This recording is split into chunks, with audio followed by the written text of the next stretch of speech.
रात लगभग 11 बजे थी। बाहर हल्की बारिश हो रही थी। पूरा गांव अजीब तरह से शांत था। कई सालों बाद आरव फिर से अपने गांव लौटा था। कोलकाता में नौकरी करता था वो, लेकिन दादाजी की मौत की खबर सुनकर उसे वापस आना पड़ा। पुराने घर के सामने खड़े होकर आरव ने एक लंबी नज़र डाली। दीवारों में दरारें पड़ चुकी थीं, खिड़कियां आधी टूटी हुई, और घर के पीछे अब भी खड़ा था वो विशाल बरगद का पेड़। बचपन से आरव उस पेड़ से डरता था, क्योंकि गांव वाले हमेशा कहते थे, रात के बाद बरगद के पास मत जाना। पॉज। आरव इन सब अंधविश्वासों पर विश्वास नहीं करता था।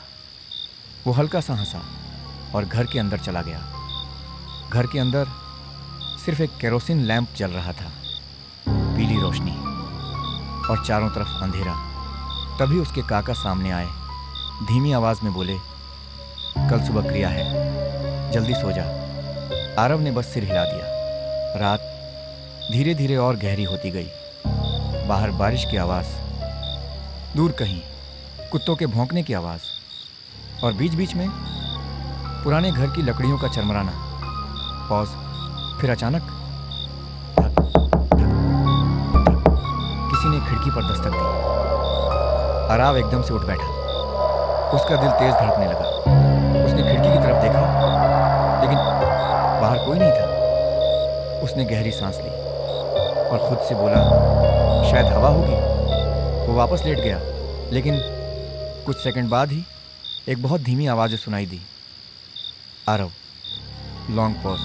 आरव की आंखें खुल गईं। कमरे में कोई नहीं था। फिर वही आवाज़, इस बार और साफ, आरव बाहर आओ। उसके पूरे शरीर में सिहरन दौड़ गई। आवाज़ घर के पीछे से आ रही थी, बरगद के पेड़ की तरफ से।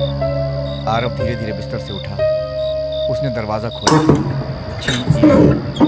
पुराना दरवाज़ा अजीब आवाज़ करते हुए खुला। बारिश अब लगभग रुक चुकी थी। चारों तरफ धुंध फैली हुई थी, ठंडी हवा, और पूरा गांव बिल्कुल खामोश। आरव धीरे धीरे पीछे की तरफ बढ़ने लगा। उसके कदमों की आवाज़ गीली मिट्टी पर साफ सुनाई दे रही थी। छप छप छप छप। उसने उसे देखा। बरगद के पेड़ के नीचे कोई खड़ा था। एक लंबा सा काला साया, बिल्कुल स्थिर, हिल भी नहीं रहा था, बस आरव को देख रहा था। आरव का गला सूख गया।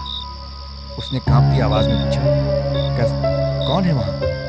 लेकिन कोई जवाब नहीं आया। सिर्फ हवा में बरगद की झुर्रियों के हिलने की आवाज। शीश।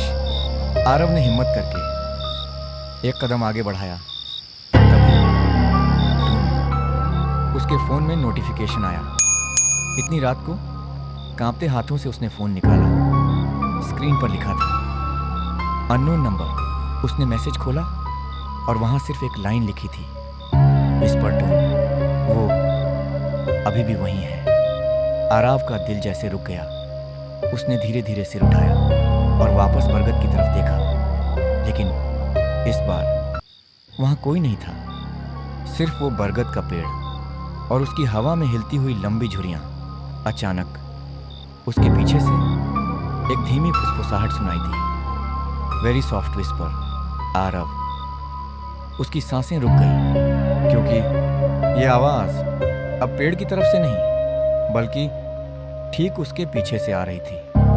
Long pause. अगली सुबह गांव वालों ने आरव को घर के पीछे बेहोश पाया। बरगद के पेड़ के नीचे उसका फोन मिट्टी में पड़ा था, और स्क्रीन पर अब भी वही मैसेज चमक रहा था, वो अभी भी वहीं है।